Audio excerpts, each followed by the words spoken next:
Hello friends, ईडूनामा में आपका स्वागत है।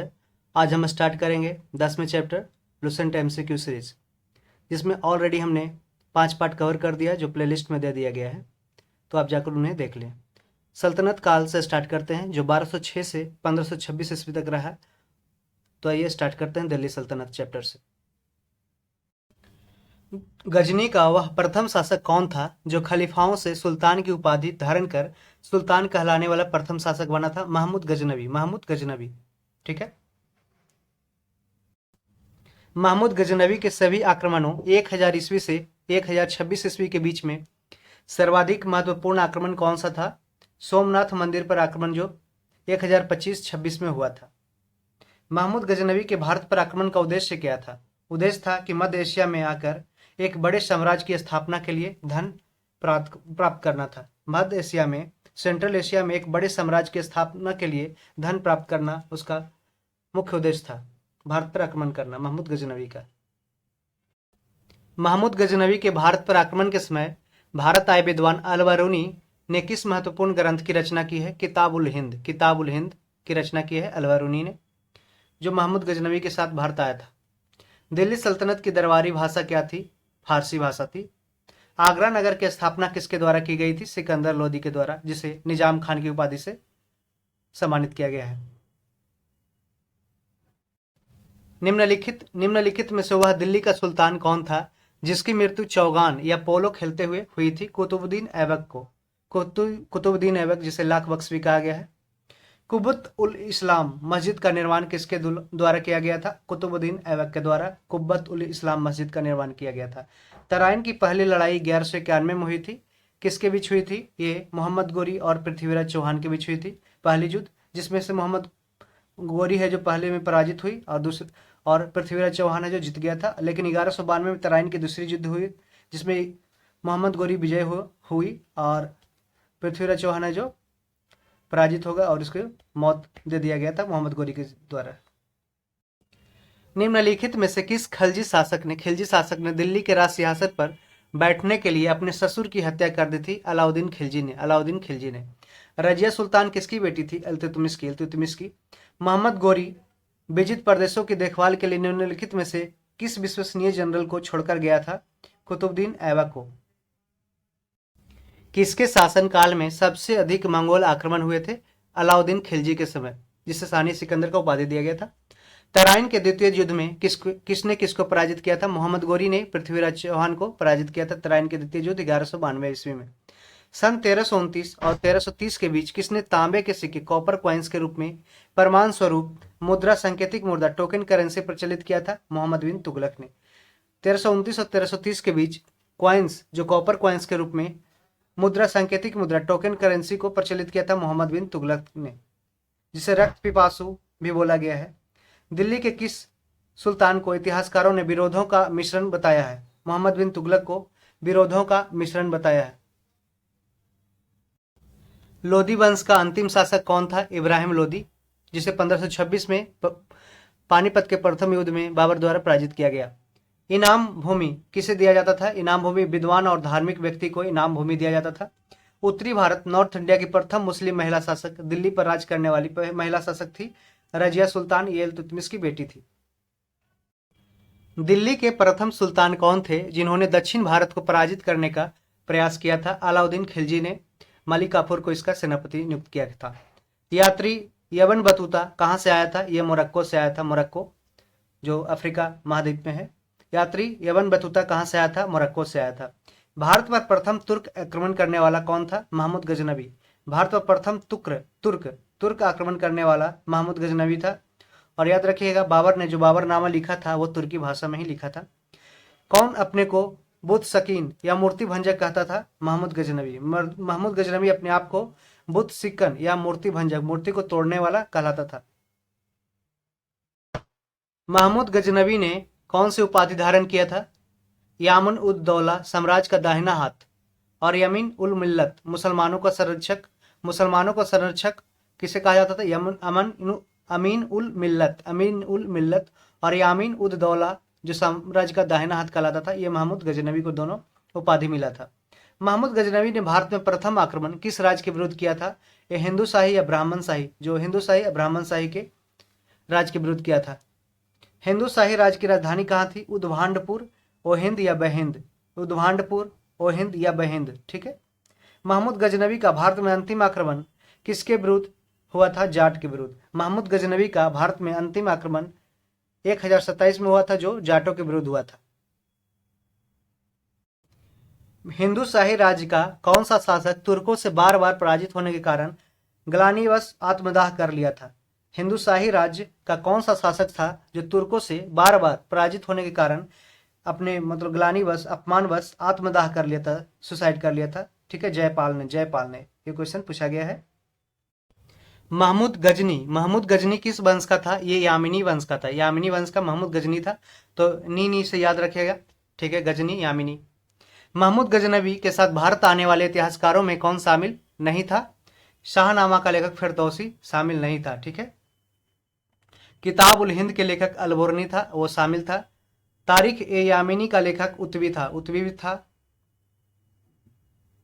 तारीख ए सुवुक्तगीन का लेखक बैहाकी था, तारीख ए सुवुक्तगीन का लेखक कौन था? बैहाकी।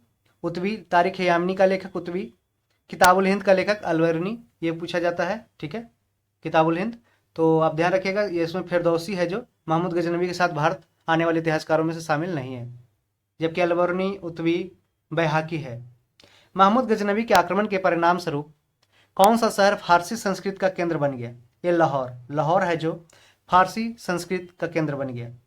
किसने ढोल की तेज आवाज के साथ एक महिला का अपने पति की चिता के साथ स्वतः को जला लेने के दृश्यों को भयानक चित्रण किया है? इब्न बतूता ने ढोल की तेज आवाज के साथ एक महिला का अपने पति की चिता के साथ स्वतः को जला लेने के दृश्यों का भयानक चित्रण किया है। सती प्रथा, यही सती प्रथा था, ठीक है। भारत में मुस्लिम राज्य का संस्थापक माना जाता है किसको? मोहम्मद गौरी को। भारत में मुस्लिम राज्य का संस्थापक माना जाता है मोहम्मद गौरी को। मोहम्मद गौरी का गुलाम कुतुबुद्दीन ऐबक था। किसने इक्तादारी प्रथा चलाई थी? इल्तुतमिश ने इक्तादारी, इस इक्तादारी, ठीक है, इल्तुतमिश ने इक्तादारी प्रथा चलाई थी। लाख बख्श के नाम से जाना जाने वाला भारतीय शासक कौन है? ये कुतुबुद्दीन ऐबक। ये देखिए, हाल ही में BPSC AAO assistant auditor officer में पूछा गया था कि लाख बख्श कौन है? ये कुतुबुद्दीन ऐबक। 13वीं सदी में सेना का सर्वोच्च अधिकारी कौन होता था? ये खान होता था। 13वीं सदी में पूछ रहा है, 13वीं सदी में सेना का जो सर्वोच्च अधिकारी होता था वो खान होता था। और याद रखिएगा, जो सेना का सर्वोच्च अधिकारी नायक कहलाता था, किसमें? ये कहलाता था विजयनगर साम्राज्य में नायक कहलाता था। सेना का सर्वोच्च अधिकारी अमर नायक कहलाता था, अमर नायक या नायक बोलते थे। भारत में गुलाम वंश का संस्थापक कौन था? कुतुबुद्दीन ऐबक, जो कि मोहम्मद गौरी का गुलाम था। कुतुब मीनार के कार्य को किसने पूरा किया था? इल्तुतमिश ने कंप्लीट किया था, इल्तुतमिश ने, ठीक है। और उसमें कुछ रिपेयरिंग था, उसको पूरी तरह कंप्लीट कराया था फिरोज शाह तुगलक ने। निम्नांकित में से दिल्ली का पहला तुगलक सुल्तान कौन था? गयासुद्दीन तुगलक दिल्ली का पहला तुगलक सुल्तान था। पंजाब के हिंदू शाही राजवंश को किसने स्थापित किया था? कल्लर ने पंजाब के हिंदू शाही राजवंश को स्थापित किया था, कल्लर। वह रोमन सम्राट अगस्टस की भांति सावधान था कि वह दूसरों की तरह शक्तिशाली न लगे और वह दूसरों के स्तर से अधिक न लगे। यह संदर्भ किसका है? बहलोल लोदी का। लोदी वंश की स्थापना किया था बहलोल लोदी ने। वह रोमन सम्राट अगस्टस की भांति सावधान था कि वह दूसरों की तरह शक्तिशाली न लगे और वह दूसरों के स्तर से अधिक न लगे, ताकि दूसरा कोई उसके राज्य पे आक्रमण न कर सके, ठीक है। अलवेरुनी किसके शासनकाल में इतिहासकार था? ये महमूद गजनवी के शासनकाल में अलवेरुनी इतिहासकार, जिसने किताब उल हिंद की रचना की है। यहाँ पे देखिए, मिलान करना है सूची 1 से सूची 2 में। निजामुद्दीन औलिया, ठीक है, ये कर दीजिए। निजामुद्दीन औलिया क्या था? ये नियंत्रित दाम व राशन की शुरुआत किया था। नियंत्रित दाम व राशन की शुरुआत किसने किया था? निजामुद्दीन औलिया ने। मलिक काफूर, जिसे 1000 दिनारी भी बोला जाता था, 1000 दिनारी भी कहलाता था, ये अलाउद्दीन खिलजी के दक्षिण भारत के अभियान में शामिल था, ठीक है। अलाउद्दीन खिलजी सॉरी पूरी तरीके से गलत हो गया, आप मिला लीजिएगा एक बार फिर से। निजामुद्दीन औलिया ये सूफी संत था, ठीक है, ध्यान नहीं रहा। निजामुद्दीन औलिया एक सूफी संत था, चिश्ती संप्रदाय का, मलिक काफूर जिसे 1000 दिनारी भी कहलाता था, अलाउद्दीन खिलजी जो नियंत्रित दाम व राशन की शुरुआत किया था, जलालुद्दीन फिरोज खिलजी इसने दास राजवंश उखाड़ फेंका था, दास राजवंश को उखाड़ खत्म किया था जलालुद्दीन फिरोज खिलजी। कौन सा शासक दास और गुलाम राजवंश से संबंधित है? इल्तुतमिश।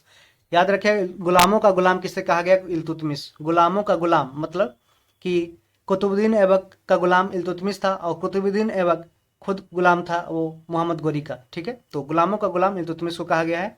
ये क्वेश्चन पूछा गया है। दक्षिण अफ्रीकी यात्री इब्न बतूता किसके शासनकाल में भारत आया था? मोहम्मद बिन तुगलक के शासनकाल में इब्न बतूता आया था।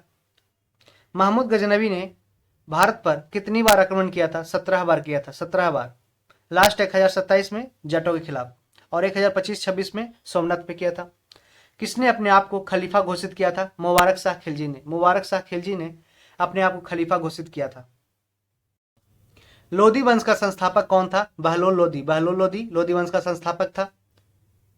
भारतीय इतिहास में बाजार नियमों और मूल नियंत्रण पद्धति की शुरुआत किसने किया था? अलाउद्दीन खिलजी ने। अलाउद्दीन खिलजी ने। राज संबंधों में उलेमा के दखल का विरोध किस सुल्तान ने किया था? अलाउद्दीन खिलजी ने। राज्य संबंधों में उलेमा के दखल का विरोध किस सुल्तान ने किया था? अलाउद्दीन खिलजी ने। तो आप ध्यान रखिएगा, ये बीपीएससी में भी क्वेश्चन पूछा गया था लास्ट में ये। तो इस तरीके से आप देख सकते हैं कि जो मेडाइवल हिस्ट्री है ये लुसेंट से ही क्वेश्चन है जो बीपीएससी और अदर एग्जाम में दरोगा में उठाए जाते हैं। तो आप इसको पूरी तरह से ऑब्जेक्टिव को मेरे साथ कंप्लीट कीजिए। आगे बढ़ते हैं। अलवेरुनी द्वारा रचित पुस्तक किताब उल हिंद या तारीख उल हिंद, किताब उल हिंद को तारीख उल हिंद भी बोलते हैं, जिसे अलवेरुनी द्वारा रचना की गई थी। महमूद गजनवी के साथ भारत आया था। में किन विषयों की समीक्षा की गई है? भारतीय गणित, खगोल विज्ञान, एस्ट्रोनॉमी, एस्ट्रोनॉमिकल साइंस, फिलॉसफी, दर्शन, भारतीय इतिहास, इंडियन हिस्ट्री और ज्योग्राफी। ये मैथ याद रखिएगा, math, science, geography, philosophy, history सबका है जो इसने समीक्षा किया था। अलवेरुनी का पूरा नाम क्या था? अलवेरुनी का पूरा नाम अबू रेहान मोहम्मद था। अबू रेहान मोहम्मद। अबू रेहान मोहम्मद। अलवेरुनी के अनुसार अत्यंज अंत्यंज चतुर्वर्ण के नीचे का वर्ग में शामिल था। कौन कौन? धोबी, मोची, जादूगर, डालिया व ढाल बनाने वाला, नाविक, मछुआ, ब्याद, जुलाहा, ये सब सारे थे जो अंत्यंज जो 4 वर्ण थे, जिसे पुरुष सूक्त में दिया गया है ऋग्वेद के 4थे मंडल में। पुरुष सूक्त में ब्राह्मण, क्षत्रिय, वैश्य, शूद्र। ठीक है, उसके नीचे अंत्यंज था, इसमें है जो ये सारे कास्ट दिए गए हैं। 11वीं सदी के भारत का दर्पण किसे कहा जाता है? किताब उल हिंद को अलवेरुनी द्वारा रचित है। बहिंद का युद्ध 1008-9 के में हुआ था। बहिंद का युद्ध किसके बीच लड़ा गया था? ये महमूद गजनवी और आनंद पाल के बीच लड़ा गया था। महमूद गजनवी और आनंद पाल के बीच बहिंद का युद्ध 1008 से 1009 में लड़ा गया था। दिल्ली सल्तनत का वह प्रथम सुल्तान कौन था जिसने अस्थायी सेना रखी थी? अलाउद्दीन खिलजी ने। अलाउद्दीन खिलजी ने अस्थायी सेना रखी थी। ठीक है, दीवाने अर्ज की स्थापना भी किया था। सुल्तान अलाउद्दीन खिलजी की बावत के संबंध में निम्नलिखित कथनों पर विचार कीजिए। अलाउद्दीन खिलजी ने अनाज के दाम नियत किए थे, माने कांस्टेंट किए थे। ठीक है, किसने किए थे? अलाउद्दीन खिलजी ने। ठीक है, तो यह स्टेटमेंट सही है। आगे बढ़ते हैं। अलाउद्दीन खिलजी पहला सुल्तान था जिसने सैनिकों को नगद वेतन दिया था। ठीक है, अलाउद्दीन खिलजी के शासनकाल में किसानों द्वारा दिए गए भू राजस्व लैंड रेवेन्यू का अंश फसल के आधे तक बढ़ा दिया गया, मतलब 50%, 1/2 दिया गया था। ठीक है, जबकि गुप्त वंश, मौर्य समाज, इस समय धर्मशास्त्र के समय ये 1/6 दिया जाता था। ठीक है, 1/6 दिया जाता था उस समय, और इसमें 1/2 50% तक दिया जाता था। दिल्ली के निम्नलिखित सुल्तानों में से किसने तैमूरी शासक मिर्जा शाहरुख के अधिराज में अपना आना स्वीकार किया था? खिज्र खान सैयद। खिज्र खान सैयद। दिल्ली के खिज्र खान सैयद सुल्तानों में से किसने दिल्ली के निम्नलिखित सुल्तानों में से किसने तैमूरी शासक मिर्जा शाहरुख के अधिराज में आना स्वीकार किया? खिज्र खान सैयद। कौन गुलरुखी के उपनाम से कविताएं लिखा करता था? सिकंदर लोदी, जिसे निजाम खान भी जानते हैं। गुलरुखी, सिकंदर लोदी। जबकि गुरुमुखी भाषा किसकी है? पंजाबी भाषा है। गुरुमुखी भाषा किसने स्टार्ट किया था? गुरु अंगद ने। ठीक है, निम्न में से कौन गुलरुखी के उपनाम से कविताएं लिखा करता था? सिकंदर लोदी। कौन सा कथन रजिया सुल्तान के संबंध में गलत है, असत्य है? इल्तुतमिश ने वंशानुगत राजतंत्र स्थापित करने की कोशिश की और पुत्रों की अयोग्यता के कारण रजिया को उत्तराधिकारी मनोनीत किया था। ये गलत है। कौन सा सत्य है? ये सही है। ठीक है। इल्तुतमिश ने वंशानुगत राजतंत्र स्थापित करने की कोशिश की और पुत्रों की अयोग्यता के कारण रजिया को उत्तराधिकारी मनोनीत किया था। सही बात है। 1236 ईस्वी में जनता के सक्रिय सहयोग से रजिया सुल्तान दिल्ली की सुल्तान बनी थी। उसने हबशी सरदार मलिक याकूत को नायब ममलिकत के पद पर नियुक्त किया था। उसने हबशी सरदार मलिक याकूत को नायब ममलिकत के पद पर नियुक्त किया था। रजिया ने सर्वप्रथम तुर्क सामंत वर्ग की शक्ति को सुदृढ़ता प्रदान करने की कोशिश की और गैर तुर्की शासक वर्ग को शक्तिहीन बना दिया। ऐसा नहीं था, गलत है। आगे बढ़ते हैं। निम्न में से कौन सा कथन बलबन के संबंध में असत्य है? गलत है। उसने 40 दल चहलगानी से संबंधित सामंतों का दमन किया। ठीक है, तो इसने किया था। और 40 दल चहलगानी व्यवस्था किसने स्टार्ट किया था? इल्तुतमिश ने, जिसे बलबन ने खत्म किया। कानून एवं व्यवस्था की बहाली के लिए उसने लौह एवं रक्त की नीति अपनाई थी। ब्लड एंड आयरन पॉलिसी अपनाया था बलबन ने। केंद्रीय सैन्य विभाग दीवाने अर्ज की स्थापना किया था। सॉरी, ऊपर हम गलत बोल दिए होंगे तो उसके लिए सॉरी। केंद्रीय सैन्य विभाग दीवाने अर्ज की स्थापना किसने किया था? बलबन ने किया था, अलाउद्दीन खिलजी ने नहीं किया था। ठीक है, तो इनमें से सारे स्टेटमेंट है, तीनों है जो सही है। दिल्ली पर शासन करने वाले निम्न वंशों का सही क्रम क्या है? ये पहले आया था गुलाम वंश। ठीक है, उसके बाद खिलजी वंश जलालुद्दीन खिलजी के द्वारा, लोधी वंश बहलोल लोधी, सैयद वंश खिजर खान, तुगलक वंश गयासुद्दीन तुगलक का है। तो हम सीरियली हम अरेंज करते हैं। तो सबसे पहले गुलाम वंश आया था, फिर खिलजी वंश आया था, फिर आया था तुगलक वंश, खिलजी के बाद तुगलक के बाद कौन आया था? ये सैयद आया था। सैयद के बाद सबसे अंतिम में लोधी आया था। याद रखें, अंतिम तो आपको याद होगा क्योंकि बाबर ने इब्राहिम लोधी वंश के अंतिम शासक इब्राहिम लोधी को हराकर है जो भारत में है जो दिल्ली सल्तनत की स्थापना किया था। मोहम्मद गोरी के आक्रमणों का निम्न में से कौन सा परिणाम नहीं हुआ? ठीक है, कौन नहीं हुआ? तो पंजाब से लेकर बंगाल तक फिर से उत्तरी भारत एक केंद्रीय सत्ता के अधीन हो गया। गलत था, पूरी तरह नहीं हुआ था।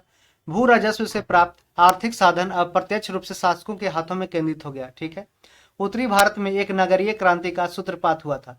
उत्तरी भारत में एक नगरीय क्रांति का सूत्रपात हुआ, ये सही है। गलत परिणाम नहीं हुआ था, कौन कौन? ये नहीं हुआ था और बाकी दो स्टेटमेंट हुआ था। तुर्कों द्वारा राजपूतों को पराजित करने के निम्न में से कौन से कारण थे?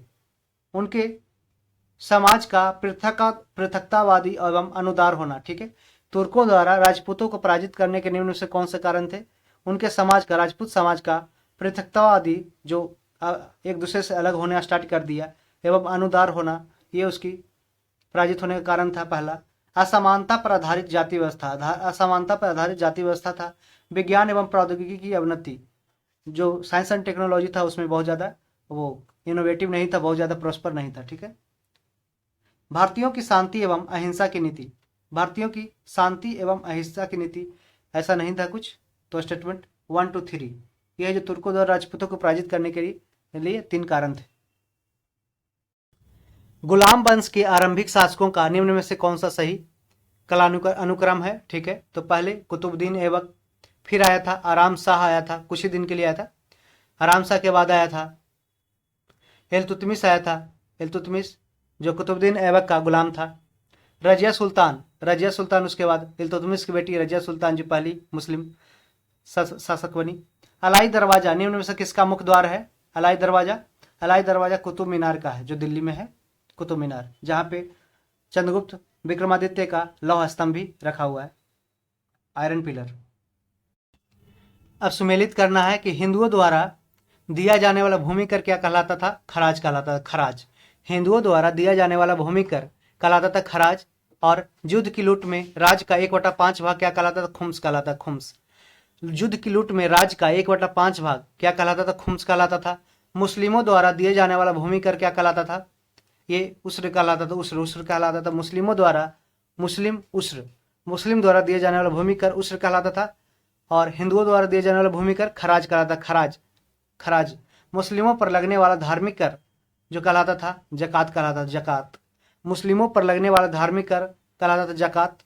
जो कि नन मुस्लिम पर लगने वाला धार्मिक कर जजिया कर कहलाता, जजिया। इब्राहिम लोदी के बारे में निम्न में से क्या सत्य नहीं है? ये महान निर्माता एवं कला का पुजारी था, ये स्टेटमेंट गलत है। ये अफगान अमीरों का खिलाफत थे, ठीक है। क्रूर एवं निरंकुश शासक था इब्राहिम लोदी, क्रूर एवं निरंकुश शासक।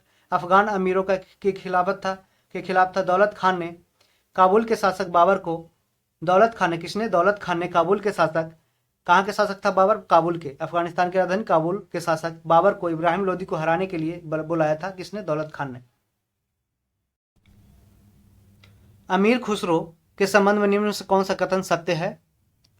वे सूफी संत शेख निजामुद्दीन औलिया के शिष्य थे। यह स्टेटमेंट सही है कि अमीर खुसरो सूफी संत शेख निजामुद्दीन औलिया जो चिश्ती संप्रदाय के थे उनके शिष्य थे। वे जलालुद्दीन फिरोज खिलजी के दरबारी कवि थे। अमीर खुसरो जलालुद्दीन खिलजी के दरबारी कवि रहे थे, ठीक है। उन्होंने भारतीय वाद्य यंत्र बीना एवं ईरानी वाद्य यंत्र तंबूरा के मिश्रण से सितार का आविष्कार किया था। सितार का आविष्कार किसने किया था? यह पूछा जाता है। अमीर खुसरो ने। और उन्होंने भारतीय वाद्य यंत्र बीना एवं ईरानी वाद्य यंत्र तंबूरा के मिश्रण से सितार का आविष्कार किया था। उन्होंने ख्याल गायकी का आविष्कार किया था। किसने? अमीर खुसरो ने ख्याल गायकी। दिल्ली सल्तनत के पतन के लिए निम्न में से कौन से कारण उत्तरदायी थे? दुर्बल प्रशासन, जो वीक एडमिनिस्ट्रेशन हो गया था बाद में, उसके कारण दिल्ली सल्तनत के पतन होना स्टार्ट हो गया था। और फिर तैमूर का आक्रमण कब हुआ था? 1398 में, ठीक है। दिल्ली सल्तनत के पतन के कारण मुख्य है जो दुर्बल प्रशासन, weak administration, Timur invasion, Timur का आक्रमण, अधिग्रहण की स्पष्ट नीति का अभाव, जो आगे कौन राजा बनेगा, कौन शासक बनेगा, इसकी कोई नीति नहीं थी, ठीक है। और आपस में ही दो भाई लड़के, जो जीतता था वो लड़ता हुआ, इस तरीके से जनता में क्लेश उत्पन्न होता था, ठीक है। तो इस तरीके से तीनों सही है। मिश्रित संस्कृति का उदय, ऐसा गलत कुछ नहीं था, ठीक है। निम्न में से किसका आक्रमण भारत पर किया गया द्वितीय तुर्क आक्रमण था? ये मोहम्मद गोरी का जो भारत पर आक्रमण है वो द्वितीय तुर्क आक्रमण था। पहला तुर्क आक्रमण किसने किया था? महमूद गजनबी ने किया था। मोहम्मद गोरी किस वंश का था? ये ससवनी वंश का था। ससवनी वंश का मोहम्मद गोरी था। और मोहम्मद गजनी किस वंश का था? यामिनी वंश का था मोहम्मद गजनबी, ठीक है, गजनी। मोहम्मद गोरी को किस अन्य नाम से भी जाना जाता था? शहाबुद्दीन, धर्म का ज्वलंत नक्षत्र, जिसका मतलब होता है शहाबुद्दीन। मोहम्मद बिन साम, मोइजुद्दीन, ठीक है। तो मोहम्मद गोरी को अन्य नाम से जाना जाता है शहाबुद्दीन, मोहम्मद बिन साम, मोइजुद्दीन। मोहम्मद गोरी ने 1175 ईस्वी में, कब? 1175 ईस्वी में भारत पर पहला आक्रमण किस राज्य के खिलाफ किया था? मुल्तान के खिलाफ, जो करमाथी शासक था। मुल्तान के खिलाफ। मुल्तान अभी कहाँ है? पाकिस्तान में। मुल्तान के सुल्तान किसे बोला जाता? वीरेंद्र सहवाग को, जिन्होंने वहां पे 309 रन 13 शतक बनाया था पहली बार। भारत का वह पहला शासक कौन था जिसने मोहम्मद गोरी को पराजित किया था? सोलंकी शासक भीम द्वितीय ने। भारत का वह पहला शासक कौन था जिसने मोहम्मद गोरी को पराजित किया था? सोलंकी शासक भीम द्वितीय ने 1178 ईस्वी में। मोहम्मद गोरी एवं पृथ्वीराज चौहान के बीच विवाद के मूल में क्या था? ये भटिंडा, तावर हिंदा। जो भटिंडा कहाँ है? ये पंजाब में है, तावर हिंद। मोहम्मद गोरी एवं पृथ्वीराज चौहान के बीच विवाद के मूल क्या था? ये भटिंडा, ये जो पंजाब में है, तावर हिंद जिसे बोलते थे। मोहम्मद गोरी का सर्वाधिक महत्वपूर्ण भारतीय आक्रमण था तराइन का द्वितीय युद्ध 1192 में, जिसमें मोहम्मद गोरी ने पृथ्वीराज चौहान को हराया था। मोहम्मद गोरी एवं कनौज के राजा जयचंद के बीच 1194 ईस्वी में हुआ युद्ध किस नाम से प्रसिद्ध है? चंदावर का युद्ध। फिर मोहम्मद गोरी एवं कनौज के राजा जयचंद के बीच 1194 ईस्वी में हुआ युद्ध है जो चंदावर का युद्ध के नाम से जाना जाता है। ये राजा जयचंद ने ही मोहम्मद गोरी को न्योता दिया था कि आकर वो पृथ्वीराज चौहान को हराए। फिर बाद में खुद ही वो मोहम्मद गोरी के हाथों हार गया। मोहम्मद गोरी का अंतिम आक्रमण किसके विरुद्ध हुआ था? पंजाब के खोखर के खिलाफ। मोहम्मद गोरी का अंतिम आक्रमण पंजाब के खोखर के खिलाफ हुआ था। तराइन का द्वितीय युद्ध ऐसा निर्णायक युद्ध समझना चाहिए जिसने भारत पर मुसलमानों की आधारभूत सफलता निश्चित कर दिया। बाद में होने वाले आक्रमण इसके परिणाम मात्र थे। यह कथन किसका है? ये VA स्मिथ का था, जो इतिहासकार हैं। VA स्मिथ का स्टेटमेंट था। मोहम्मद गोरी के किस सेनापति ने बिहार विजय 1202-3, बंगाल विजय 1204-5 एवं असम पर आक्रमण 1206 में किया था? यह बख्तियार खिलजी ने किया था, जिसका नाम इख्तियार उद्दीन मोहम्मद बिन बख्तियार खिलजी था। भारत में मुस्लिम राज का संस्थापक मोहम्मद गोरी को माना जाता है, परंतु भारत में स्वतंत्र मुस्लिम राज का संस्थापक किसे माना जाता है? कुतुबुद्दीन ऐबक को। भारत में मुस्लिम राज का संस्थापक मोहम्मद गोरी को माना जाता है, ठीक है, परंतु भारत में स्वतंत्र मुस्लिम राज का संस्थापक है जो कुतुबुद्दीन ऐबक को माना जाता है, जिसे लाख बख्श कहा जाता था। यहाँ पे ध्यान रखिएगा, जो बख्तियार खिलजी है, जो बिहार विजय जो 1202 1203 के ईस्वी में आया था, उसी टाइम है जो नालंदा विश्वविद्यालय को जला दिया था, ठीक है। और बख्तियार खिलजी के नाम पे ही अभी पटना से सटे नजदीक शहर बख्तियारपुर का नाम रखा गया है। अलाउद्दीन खिलजी के आक्रमण के समय देवगिरी का शासक कौन था? रामचंद्र देव। रामचंद्र देव है जो अलाउद्दीन खिलजी के आक्रमण के समय देवगिरी का शासक था। जब उसने राजत्व प्राप्त किया माने कि किंग थ्योरी, ठीक है, राजत्व प्राप्त किया तो वह शरीयत के नियमों और आदेशों से पूर्णतया स्वतंत्र था। बर्नी ने यह कथन किस सुल्तान के लिए कहा है? अलाउद्दीन खिलजी के लिए। ये क्वेश्चन देखिए बीपीएससी द्वारा रिपीट हुआ है 2004 में भी, और फिर बाद में भी किसने कहा? ये रिपीट हुआ था कि बर्नी ने कहा था, ठीक है। तो जब उसने राजस्व प्राप्त किया तो वह शरीयत के नियमों और आदेशों से पूर्णतः स्वतंत्र था। कौन था ये? अलाउद्दीन खिलजी। किसने कहा था? ये बर्नी ने कहा था। ये क्वेश्चन पूछा गया है। सल्तनत काल में भू राजस्व लैंड रेवेन्यू का सर्वोत्तम ग्रामीण अधिकारी कौन था? ये चौधरी कहलाता। चौधरी। ये भी क्वेश्चन पूछा गया है कि सल्तनत काल में भू राजस्व का जो सर्वोत्तम ग्रामीण अधिकारी, चौधरी क्या था? ग्रामीण अधिकारी था, ठीक है। भू राजस्व का सर्वोत्तम ग्रामीण अधिकारी कौन कहलाता था? ये चौधरी था। देखिए बीपीएससी भी पूछा इसे, बाद में रिपीट भी हुआ है। तैमूर के आक्रमण के बाद भारत में किस वंश का राज स्थापित हो गया था? सैयद वंश का, खिजर खान के द्वारा। तैमूर के आक्रमण 1398 में हुआ था। तैमूर के आक्रमण, उसके बाद भारत में जो सैयद वंश का राज स्थापित हो गया था। किस सुल्तान के दरबार में सबसे अधिक गुलाम थे? फिरोज शाह तुगलक के दरबार में, और फिरोज शाह तुगलक ने सबसे अधिक नहरों का निर्माण कराया था। और जो गुलाम से इन्होंने एक डिपार्टमेंट बनाया था उसका नाम था दीवाने बंदगान। दीवाने बंदगान ये गुलामों से रिलेटेड था। किस सुल्तान ने बेरोजगारों को रोजगार दिया था? फिरोज शाह तुगलक ने बेरोजगारों को रोजगार दिया था, ठीक है। किस सुल्तान ने फलों की गुणवत्ता सुधारने के लिए उपाय किया था? फिरोज शाह तुगलक ने फलों की गुणवत्ता सुधारने के लिए उपाय किया था। नालंदा विश्वविद्यालय के विनाश का कारण क्या है? मुसलमान था, जो बख्तियार खिलजी था, जो 1202 1203 में बिहार पे आक्रमण किया था। ये कुतुबुद्दीन ऐबक के गुलाम था, ठीक है।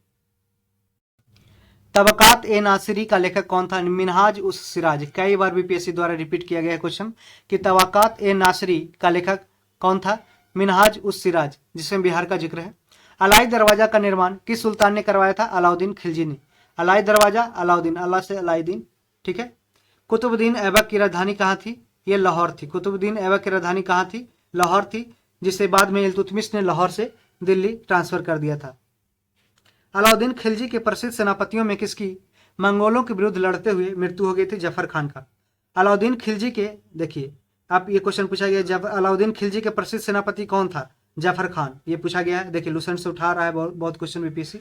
अलाउद्दीन खिलजी के प्रसिद्ध सेनापति में किसकी मंगोलों के विरुद्ध लड़ते हुए मृत्यु हुई थी? जफर खान का, ठीक है। आगे बढ़ते।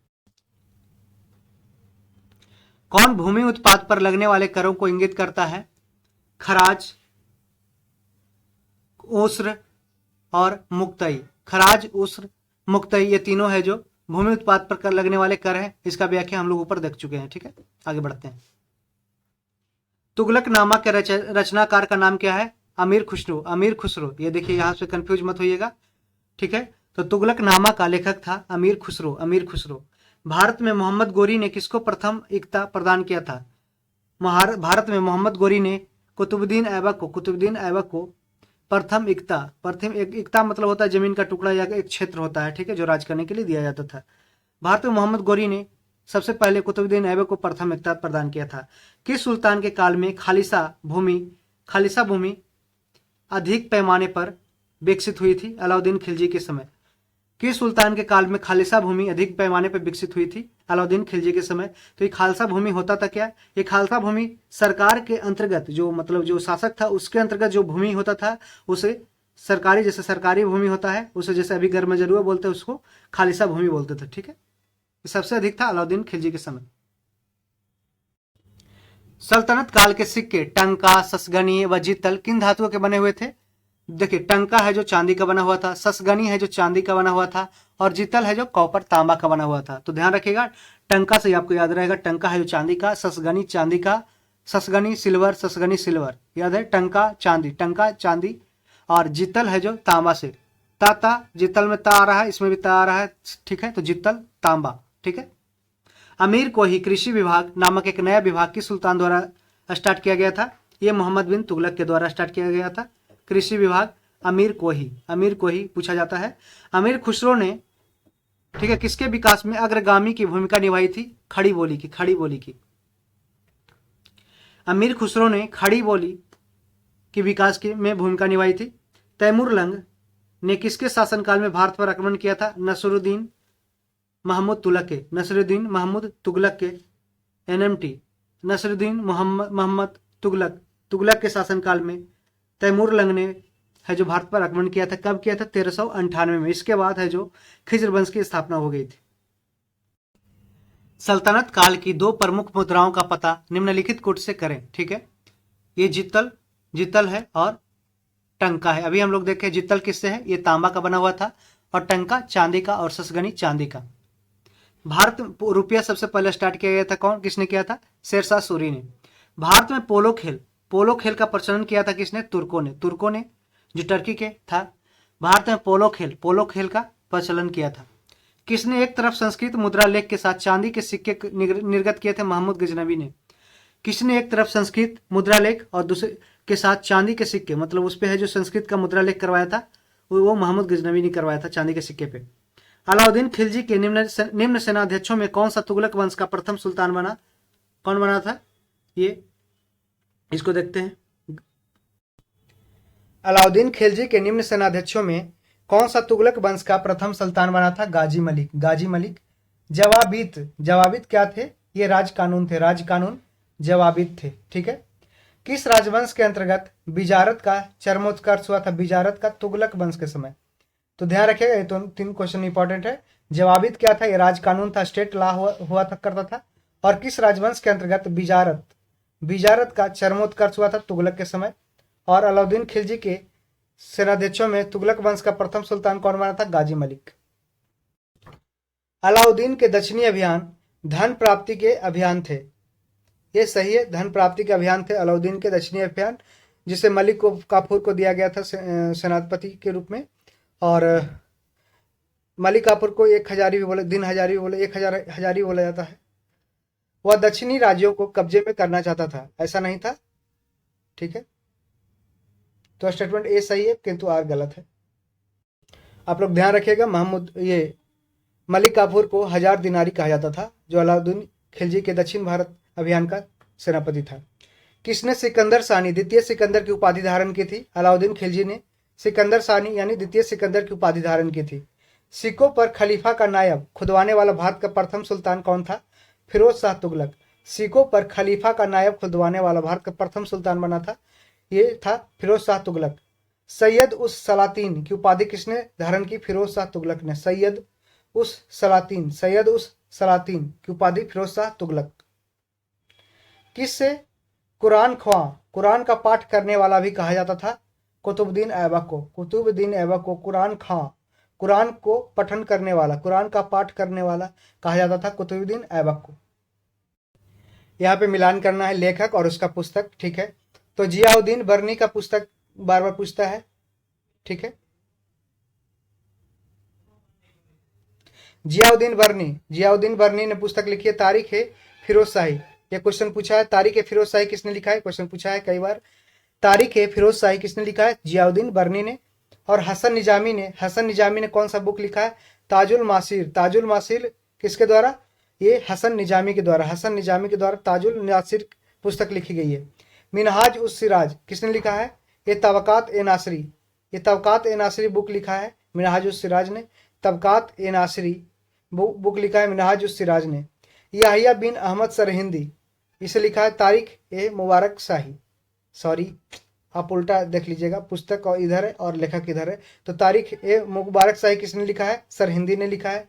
सरहिंदी ने मुबारक शाही लिखा था। शाही सरहिंदी याद रखिएगा, शाही मुबारक शाही सरहिंदी, अहमद सरहिंदी, याहिया बिन अहमद सरहिंदी तारीख ए मुबारक शाही और तारीख ए फिरोज शाही लिखा है किसने?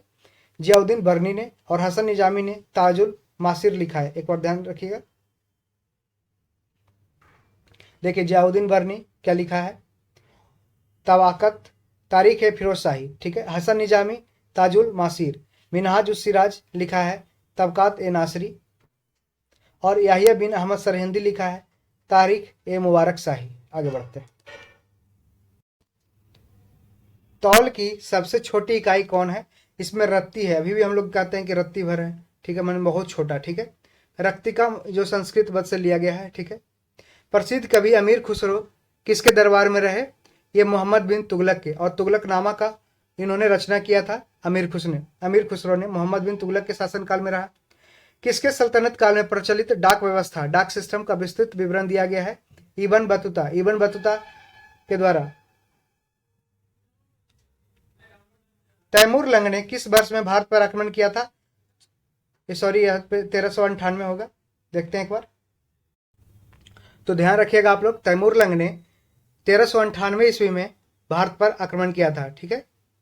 दिल्ली के किस मुस्लिम शासक के निधन पर इतिहासकार बदायूनी ने कहा है कि राजा को अपनी प्रजा से तथा प्रजा को अपनी राजा से मुक्ति मिला है? मोहम्मद बिन तुगलक के शासक के संबंध में कहा है। किसने कहा? बदायूनी ने कहा है, बदायूनी ने।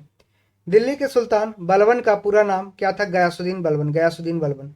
कौन सा सुल्तान नया धर्म चलाना चाहता था किंतु उलेमाओं ने विरोध किया था? अलाउद्दीन खिलजी ने। अलाउद्दीन खिलजी नया धर्म चलाना चाहता था किंतु उलेमाओं ने उसका विरोध किया था। कौन सा ऐतिहासिक स्मारक भारतीय तथा फारसी वास्तुकला शैली का उदाहरण है? हुमायूं का मकबरा। हुमायूं फोर्ट कहाँ है? दिल्ली में, जिसे मेहरुनिसा ने बनवाया था। दिल्ली का सुल्तान जो दान दक्षिणा के बारे में काफी ध्यान रखता था और इसके लिए एक विभाग दीवाने खैरात दान विभाग स्थापित किया था, वह कौन था? फिरोज शाह तुगलक। दिल्ली का सुल्तान जो दान दक्षिणा के बारे में काफी ध्यान रखता था, ठीक है, दिल्ली का सुल्तान जो दान दक्षिणा के बारे में काफी ध्यान रखता था और इसके लिए एक विभाग दीवाने खैरात दान विभाग की स्थापना किया था, वो था फिरोज शाह तुगलक। और फिरोज शाह तुगलक ने दीवाने बंदगान जो गुलामों के लिए था, वो सबसे ज्यादा गुलाम इसी के शासनकाल में था और सबसे ज्यादा नहर बनवाया था फिरोज शाह तुगलक ने। किस संगीत वाद्य को हिंदू मुस्लिम गान वाद्यों का सबसे श्रेष्ठ मिश्रण माना गया है? सितार को, जिसे अमीर खुसरो ने स्टार्ट किया था। नई फारसी काव्य शैली सबक ए हिंदी अथवा हिंदुस्तानी शैली के जन्मदाता कौन थे? अमीर खुसरो। नई फारसी काव्य शैली सबक ए हिंदी तथा अथवा हिंदुस्तानी शैली के जन्मदाता थे अमीर खुसरो। अनुकूल परिस्थितियां मौजूद होने के बावजूद गुलाम वंश के शासक भारत में अपने साम्राज्य का विस्तार नहीं कर पाए। इसका मुख्य कारण क्या था? कि मंगोल आक्रमण का उसको डर था, ठीक है। सिकंदर सानी द्वितीय सिकंदर की उपाधि धारण की किसने? अलाउद्दीन खिलजी ने। सिक्कों पर खलीफा का नायब खुदवाने वाला भारत का प्रथम सुल्तान था फिरोज शाह तुगलक। सैयद उस सलातीन की उपाधि किसने धारण की थी? फिरोज शाह तुगलक ने। सैयद उस सलातीन, फिरोज शाह तुगलक। द्वितीय सिकंदर या सानी सिकंदर, ये अलाउद्दीन खिलजी। सिक्कों पर खलीफा का नायब खुदवाने वाला भारत का प्रथम सुल्तान फिरोज शाह तुगलक।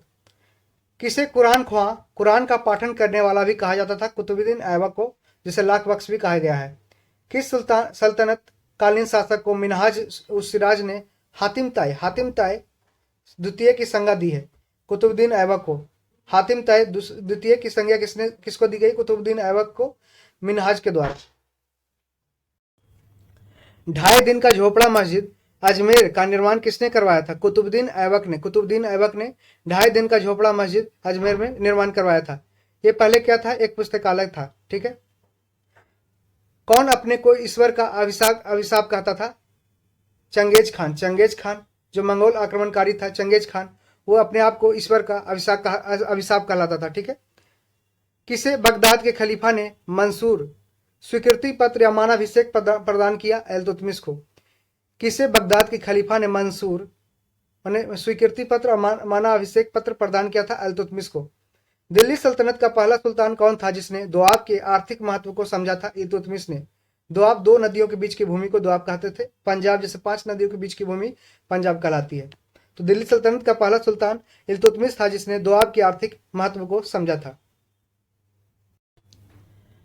अब देखते हैं आगे। दिल्ली की राजगद्दी पर अफगान शासकों के शासक का निम्नलिखित में से कौन सा सही कालानुक्रम है? पहले बल्लो लोदी, जो लोदी वंश का संस्थापक था, उसके बाद सिकंदर शाह आया, उसके बाद अंतिम में जो लास्ट में इब्राहिम लोदी था, जिसे बाबर ने पराजित किया था पानीपत के प्रथम युद्ध में। दिल्ली सल्तनत के तुगलक राजवंश का अंतिम शासक कौन था? नसरुद्दीन महमूद। नसरुद्दीन महमूद था जो दिल्ली सल्तनत के तुगलक राजवंश का अंतिम शासक था। उसके बाद है जो खिजर वंश का स्थापना हो गया था। ठीक है। मध्यकालीन भारतीय राजाओं के संदर्भ में कौन सा कथन सही है? अलाउद्दीन खलजी ने एक अलग विभाग दीवाने आरिज स्थापित किया, तो ये गलत है, ये बलबन ने किया था। ठीक है। बलबन ने अपनी सेना के घोड़े को दागने की पद्धति स्टार्ट की थी, ये भी गलत है, क्योंकि अलाउद्दीन खिलजी स्टेटमेंट है जो उल्टा हो गया। ठीक है। अब ये एक्सचेंज कर लीजिएगा कि बलबन ने है जो दीवाने अर्ज की स्थापना की सेना के लिए, और अलाउद्दीन खिलजी ने घोड़ों को दागने की पद्धति शुरू किया था। अलाउद्दीन खिलजी ने। महमूद बिन तुगलक के बाद दिल्ली की गद्दी पर उसके चाचा बैठे, ये स्टेटमेंट गलत है। फिरोज शाह तुगलक ने गुलामों को एक अलग विभाग दीवाने बंदगान स्थापित किया। सबसे ज्यादा गुलाम किसके शासनकाल में था? ये फिरोज शाह तुगलक के शासनकाल में था। मोहम्मद बिन तुगलक दिल्ली छोड़ने के बाद 2 वर्ष तक स्वर्गद्वारी नामक शिविर में रहा। मोहम्मद बिन तुगलक दिल्ली छोड़ने के बाद 2 वर्ष तक स्वर्गद्वारी नामक शिविर में रहा। ठीक है, यह स्टेटमेंट सही है। उस समय दिल्ली एक प्रकार के प्लेग से बर्बाद हो गई थी और बहुत से लोग मर गए थे। ठीक है, इस कारण इसलिए दोनों स्टेटमेंट सही है, उसका व्याख्या भी सही है। चंगेज खान के अधीन मंगोलों ने किसके शासनकाल में भारत पर आक्रमण किया था? इल्तुतमिश के शासनकाल में।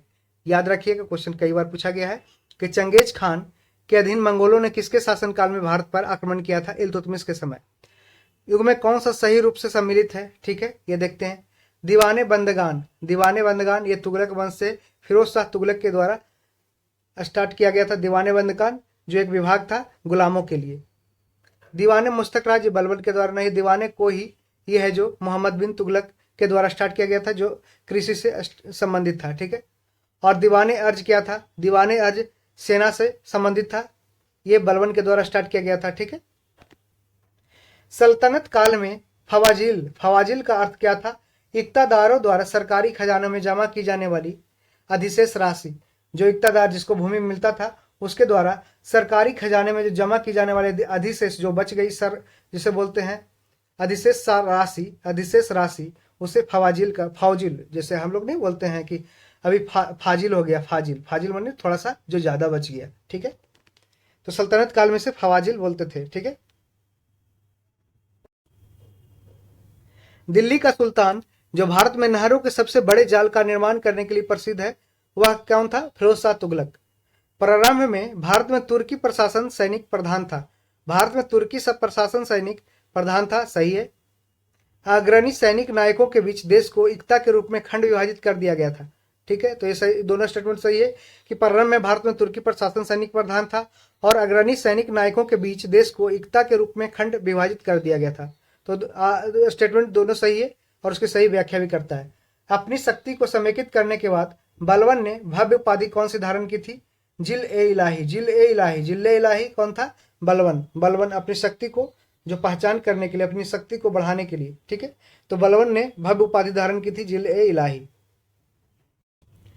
किसने भारत का सबसे पुराना मकबरा नासिरुद्दीन महमूद का मकबरा सुल्तानगढ़ी या दिल्ली का निर्माण करवाया और मकबरा निर्माण शैली का जन्मदाता होने का गौरव पाया?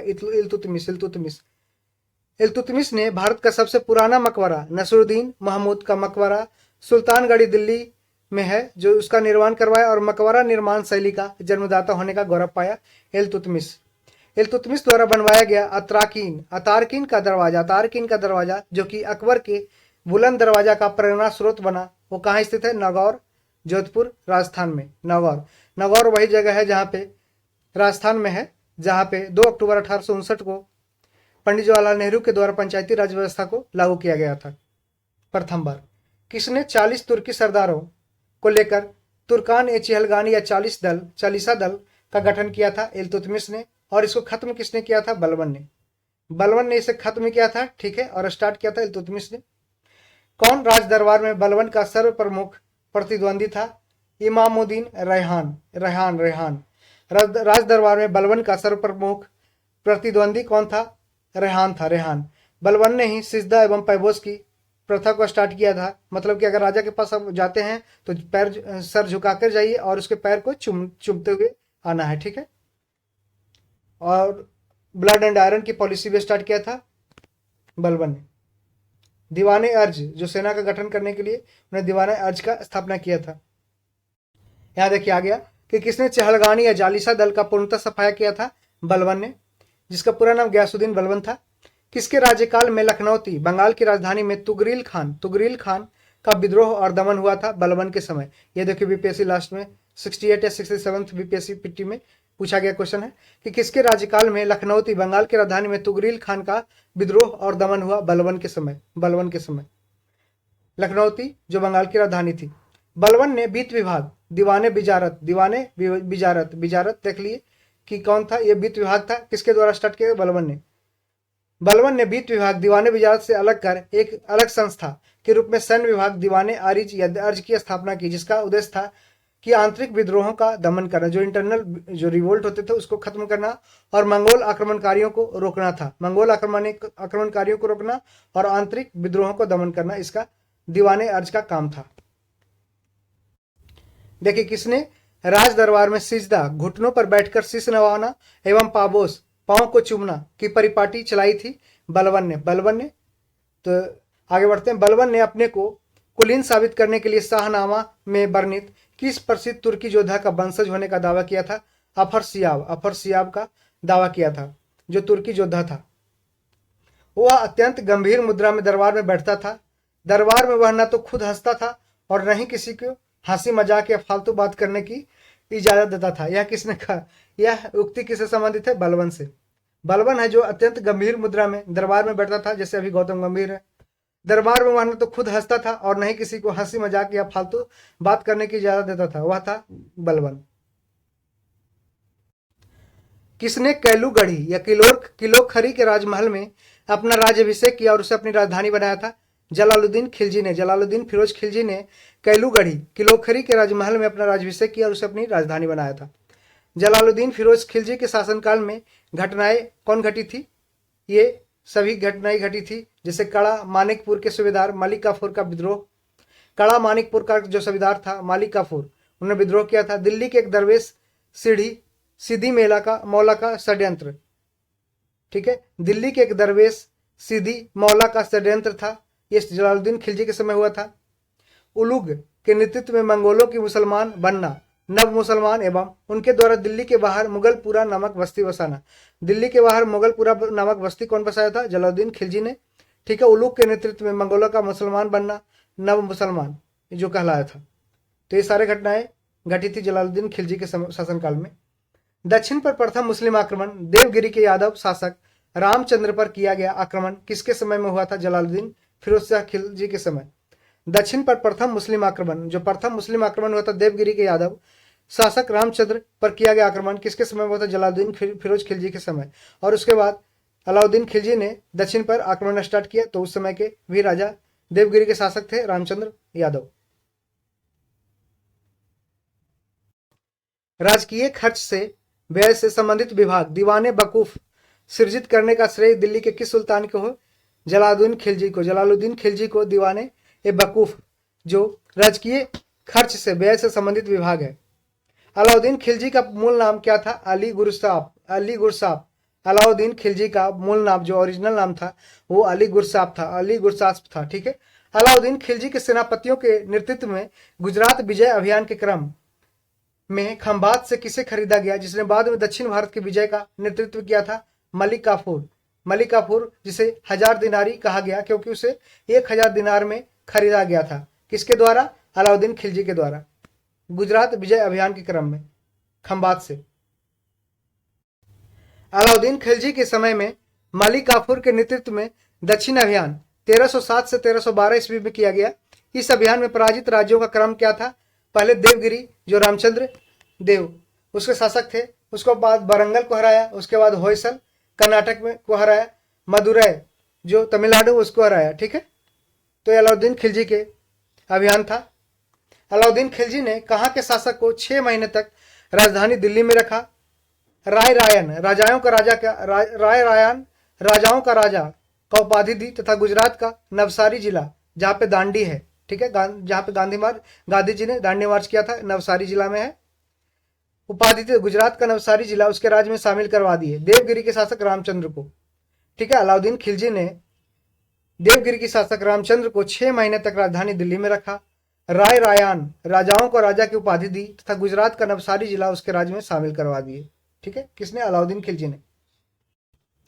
दक्षिणी अभियान के क्रम में किसने मालिक काफूर को विश्व प्रसिद्ध कोहिनूर हीरा प्रदान किया? मलिक काफूर ने यह हीरा सुल्तान अलाउद्दीन खिलजी को भेंट कर दिया, ठीक है। प्रताप रुद्रदेव दक्षिणी अभियान के क्रम में प्रताप रुद्रदेव ने मलिक काफूर को विश्व प्रसिद्ध कोहिनूर हीरा प्रदान किया।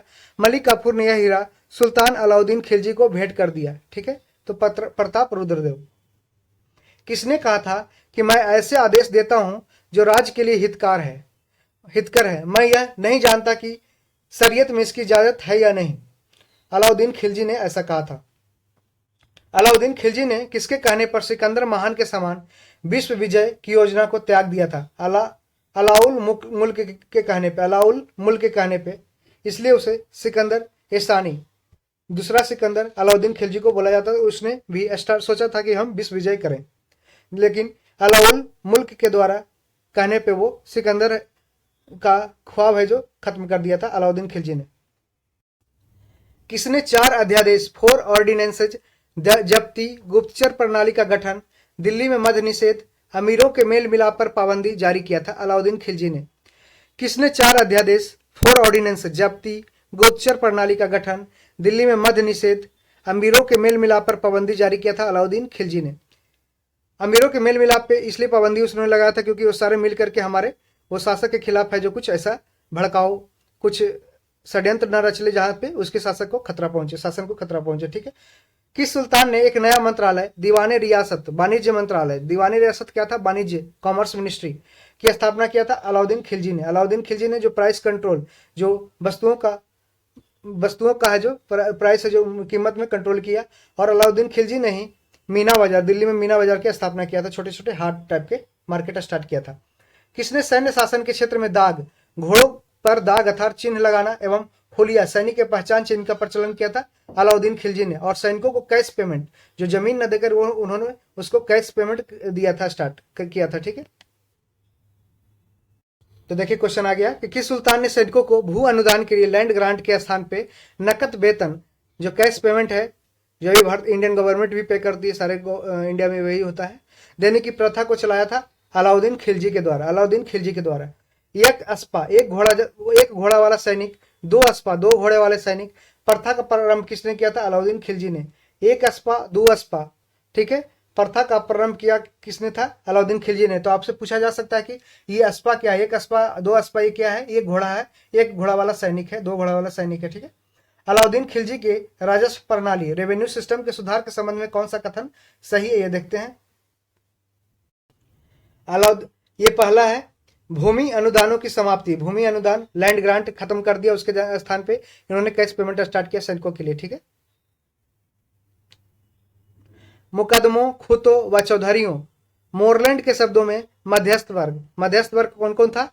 ये मुकदमा, खूतों व चौधरियों के विशेषाधिकारों को समाप्ति कर दिया एवं दीवाने मुस्तक राज किसने स्टार्ट किया? अलाउद्दीन खिलजी ने। दीवान ए मुस्तक राज की स्थापना किया था अलाउद्दीन खिलजी ने।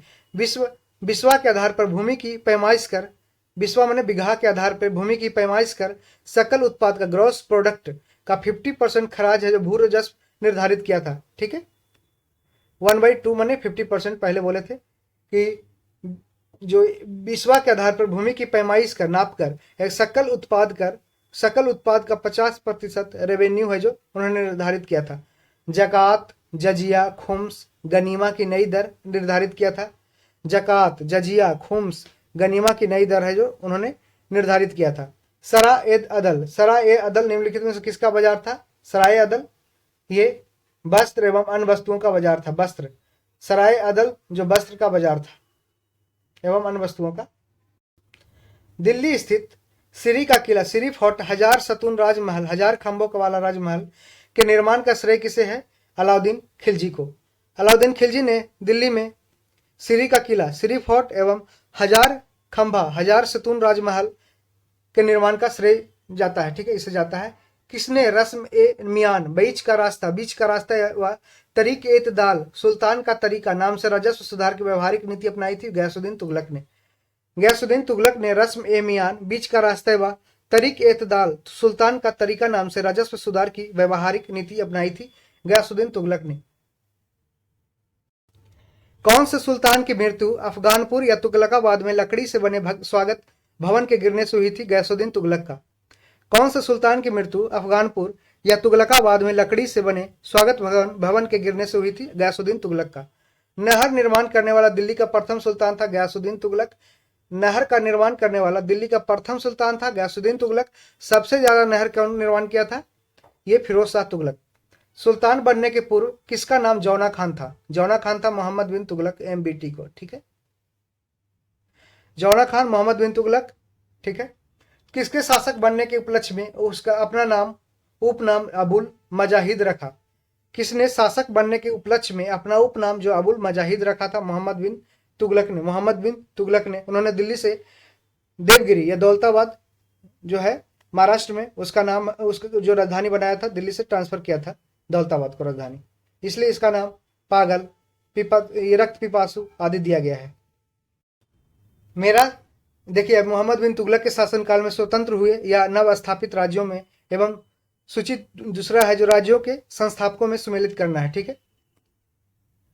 मदुरै या माबर, जिसका संस्थापक कौन था? जलालुद्दीन अहसान शाह। जलालुद्दीन अहसान शाह।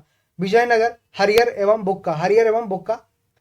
वारंगल, देखिए मोहम्मद बिन तुगलक के समय ही विजयनगर साम्राज्य की स्थापना हुई थी 1336 में, ठीक है, हरियर एवं बुक्का के द्वारा। वारंगल, इसे कन्हैया के द्वारा इसका संस्थापक कन्हैया वारंगल। बहमनी, हसन गंगू। बहमनी का संस्थापक कौन था? हसन गंगू। वारंगल का कन्हैया। विजयनगर का हरियर एवं बुक्का 1336। मदुरै जो तमिलनाडु में है, जहां पे मीनाक्षी मंदिर है, वो उसे मावर भी कहा जाता है, उसका जलालुद्दीन अहसान शाह। मेरा सारा राज्य बीमार पड़ गया है। यदि मैं एक स्थान पर व्यवस्था स्थापित करता हूं तो दूसरे स्थान पर गड़बड़ी उत्पन्न हो जाती है।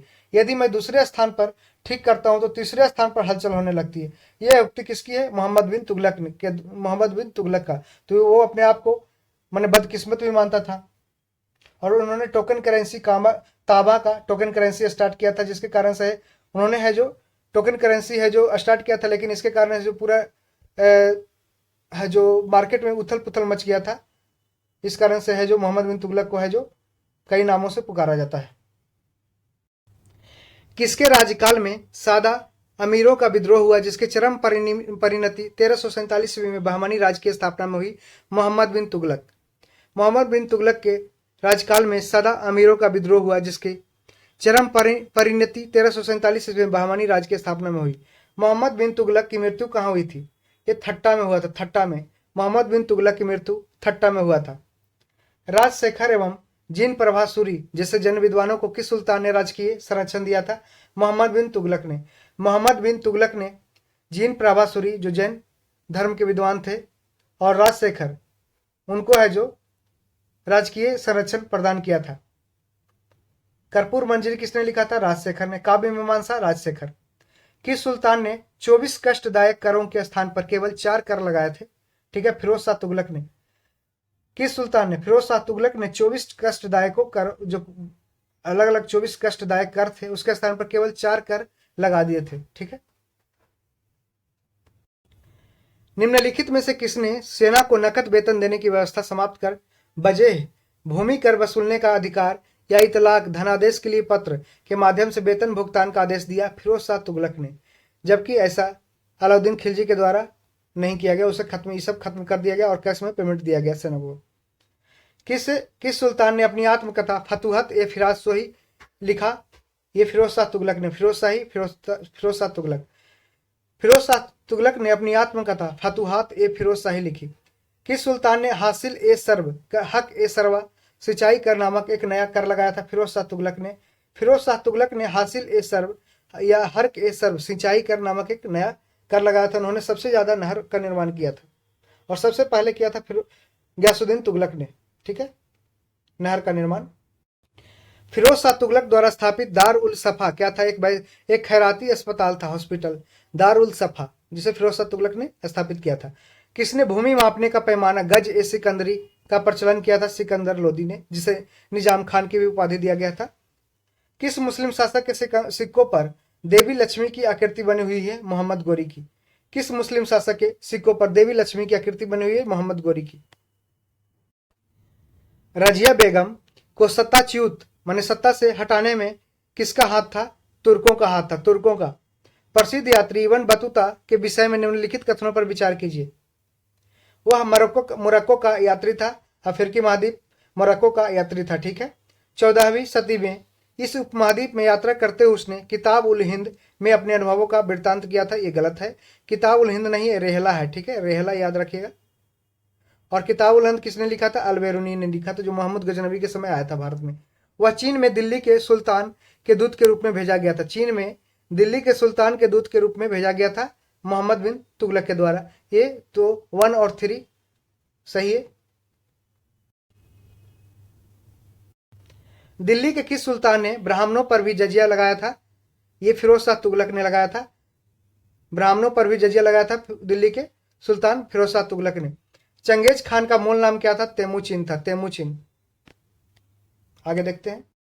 फ्रेंड्स, हमने दिल्ली सल्तनत कंप्लीट कर लिया और इससे बाहर आपको एग्जाम में क्वेश्चन देखने को मिलेगा नहीं, तो आप निश्चिंत होकर इसे पूरे वीडियो को ध्यानपूर्वक रिवाइज करें, 2 बार 3 बार देख लें, तो आपको पूरी तरह से ये मध्यकालीन भारत के इतिहास है जो दिमाग में सेट हो जाएगा।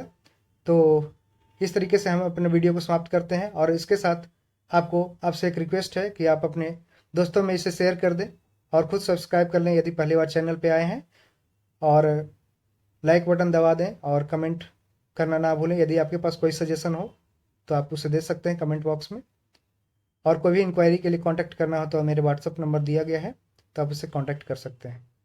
धन्यवाद।